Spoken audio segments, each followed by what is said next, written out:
Happy Sunday, YouTube and Instagram. Hope you guys are doing well. Wanted to check in with you guys. It's been about maybe 10 days since my last video. And I talked to you guys about super greens.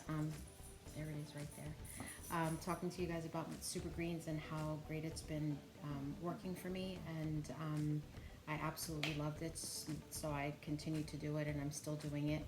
I had my follow-up appointment with my doctor this week, and officially I'm down 42 pounds from my first appointment with her back in July, which is when I started the Phentermine.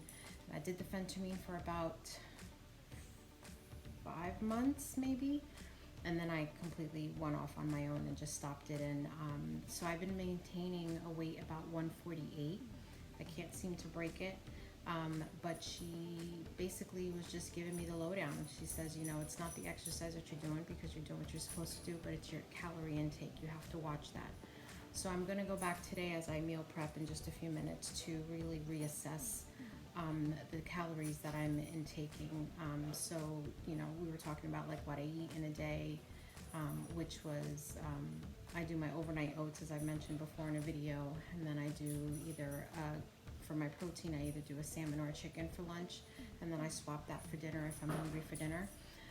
So I will continue to do that, but she said maybe if I eliminate my portions, or minimize my portions rather, to lesser calories, that might give me the calorie deficit that I need to help see the scale move in the direction that I want to really hit my goal of 145, between 140 and 145.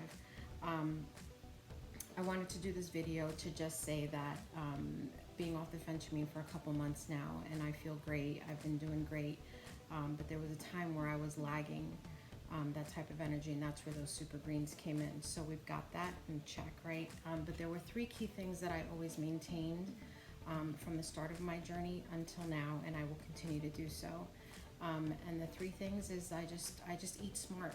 I try to just really watch what I'm eating and balance what I'm eating so I can still enjoy everything but not feel deprived of anything. So that's been one key thing that's really helped me in my journey, because anytime I've eliminated something, whether it was all carbs or no sugar, I always revert back to that some way somehow, because you're in a situation where you just can't say no, or it's very hard to say no, and then little things start creeping back in, and then before you know it, you're back to where you were. So keeping that balance and not eliminating one thing or a bunch of things has really helped me in that regard.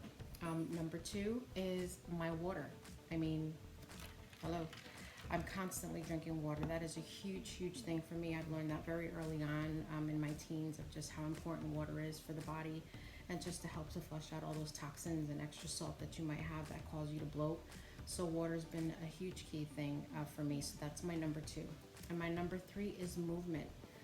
Do not stop moving. If you know, I run 3 times a week most weeks, but if I don't run, I'm walking. I made a commitment to myself this past birthday that I just celebrated a couple weeks ago, that I will not go below 8,000 steps a day.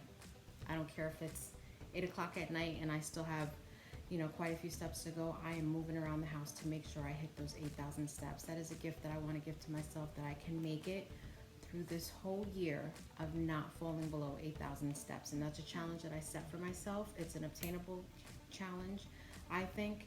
I just sometimes may have to push myself a little bit more. The days that I run, I hit 12, 13,000 steps, no problem. On the days that I don't run and I'm not moving as much, just because of the type of work that I do, I sit a lot, I'm behind a computer. So I kind of have to be conscious of, did we move? And so I've been setting time at work that at a certain time between 10 and 11, I get up and I walk. And that's what's been helping me. So I've been hitting those 8,000 steps every day, and I'm so proud of myself. I think I'm on day 18 streak maybe, through my Fitbit, which it's back. My Fitbit's back and I love it.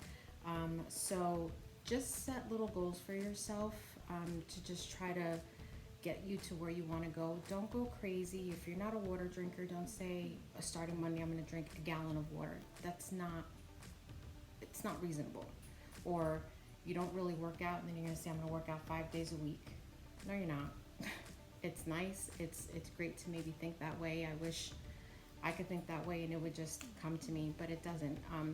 Taking baby steps and just really meeting those little goals help you reach the next goal and the next goal and the next goal. And before you know it, you've gotten to where you want to go. So I'm so thankful for my physician. She's been completely wonderful with me. I told, I've said it before, those who are planning of doing Phentermine or thinking about doing it, do it under your physician's care. I haven't needed the Phentermine for the past couple of months, and so I've been doing just fine without it.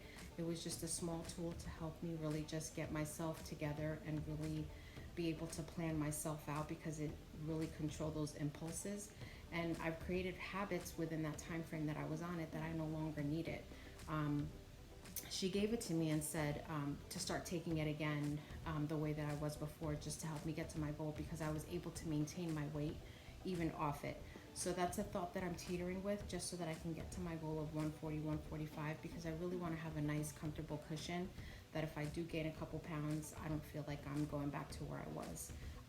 It's a mental thing for me, so that's just how I am. And I feel like having that 5-pound cushion for me is a really, really safe zone for me. So again, back to those 3 things is eat smart. If you've been in the game as long as I have been of losing weight, you know what you need to do. You know how to eat. You know how to prepare your meals and whatnot, or when you go out somewhere, what you should be ordering. So just eat smart. Number 2 is drink your water. That's so, so important. If you're only a one bottle a day water drinker, kick it up to maybe 1.5 bottles or even 2 bottles. Don't go crazy and thinking you have to drink all this water. No, just drink a little bit more than what you're doing now, and you're going to start to see a difference. And then number 3, move more. Just move your body. I'm not saying go out there and run like I do, or do some major crazy workout routine that's out there. Just walk. Just move your body. 10,000 steps a day, that's a real thing. People do extremely well by trying to accomplish that and weight loss. For me, on days that I don't run, 10,000 is kind of pushing it for me. So I made it more 8,000. And it's just a reasonable goal for me to obtain on a daily basis. So I want to thank you guys again for checking in and watching this video. If you haven't already, please like and subscribe below. I'm going to be setting up a live. I'll put information on that within the next week or so. And I'm off to start meal prepping for the week. So thank you guys so much. Have a wonderful rest of your blessed Sunday, and I will talk to you guys soon.